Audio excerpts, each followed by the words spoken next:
तो बच्चों आज हम क्लास 7 की वर्कशीट 30 करेंगे और आज का जो टॉपिक है वो है प्रकाश। पहले हिंदी मीडियम में करेंगे, उसके बाद इंग्लिश मीडियम में।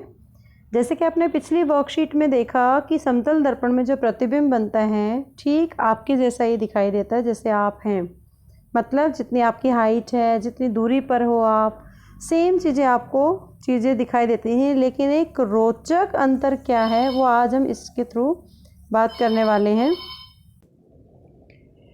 इसमें एक रोचक अंतर ये है कि इसमें जो लेफ़्ट साइड की चीज़ें हैं वो राइट दिखाई देती हैं और राइट वाली लेफ़्ट दिखाई देती हैं। दक्षिण या वाम, दक्षिण का मतलब होता है राइट, वाम मतलब लेफ़्ट। मतलब राइट साइड लेफ़्ट दिखाई दे और लेफ़्ट साइड राइट दिखाई दे।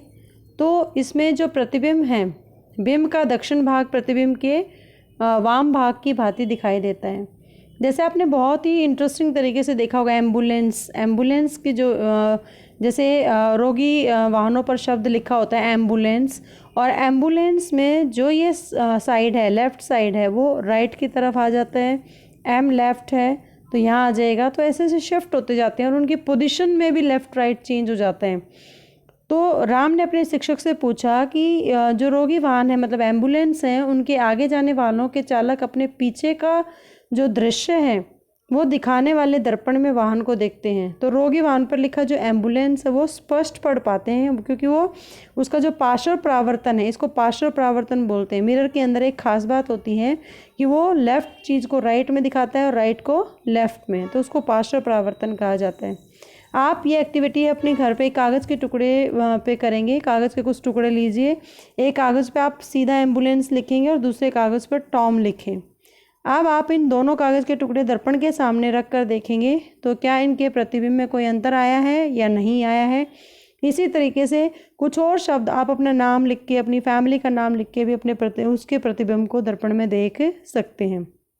तो इसके आधार पर ये कुछ प्रश्न हैं, 3 प्रश्न हैं। अंग्रेजी वर्णमाला का भी आप बहुत यूज़ कर सकते हो। जैसे ए है, अगर दर्पण में देखोगे तो आपको ए ही दिखाई देगा। बी है तो आपको थोड़ा रिवर्स, जो ये राइट वाली साइड है ये लेफ़्ट हो जाती है और लेफ़्ट वाली राइट हो जाती है, यही पार्श्व परावर्तन है। सी ऐसे लिखते हैं तो दर्पण में आपको ऐसे दिखाई देगा। तो कहने का मतलब क्या है, आप ए से जेड तक भी वर्णमाला लिखकर उसको दर्पण में देख के उसको आप पहचान सकते हैं कि ऐसा कौन सा मैजिक है। Now the time for the English medium students, and today's worksheet is worksheet 30 for the 7th class, and the topic is light. That in the previous worksheet you have studied about the image formation in the plane mirror.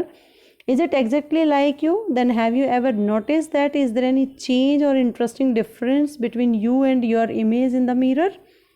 Now there is an interesting difference, that is a lateral inversion in the mirror. Lateral inversion is that phenomenon where left side of the image or the object appear right and right side appear left.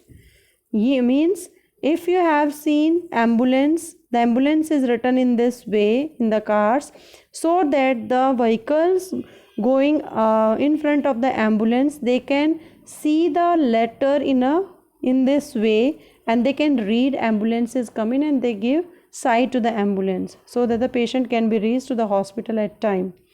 So this is the mirror image formation taking place in the driver of the front cars, in front cars of the ambulance. Now you can also do an activity at your home also. Then you have to take some pieces of the paper and you have to write ambulance on one paper and Tom on the another paper. Then put all these 3 pieces of the paper in front of the mirror to see if there is any difference in the images. Similarly, write some words and look at their reflection by placing them in front of the mirror. You can also play a game to write the letter A to Z of the alphabets, English alphabets. If you write A, then in the image it will also the same. If you write B, then it appears like this. If you write C, then it appears like this. So you can do this activity at your home. You can also write your name. If your name is Ayan, then you can also write here. How can you say image formation will take place? A remains the same, then this side goes to that side, then Y appears this side appears in this way, and A remains the same and N just like this. So you can say that the image formation is taking place and the later inversion of the objects is taking place in when you put the object in front of the mirror. So on the basis of these worksheet, you can do these questions in your notebook and enjoy this worksheet. I hope you understand the concept of later inversion. Keep watching Super Vigyan. Thank you so much.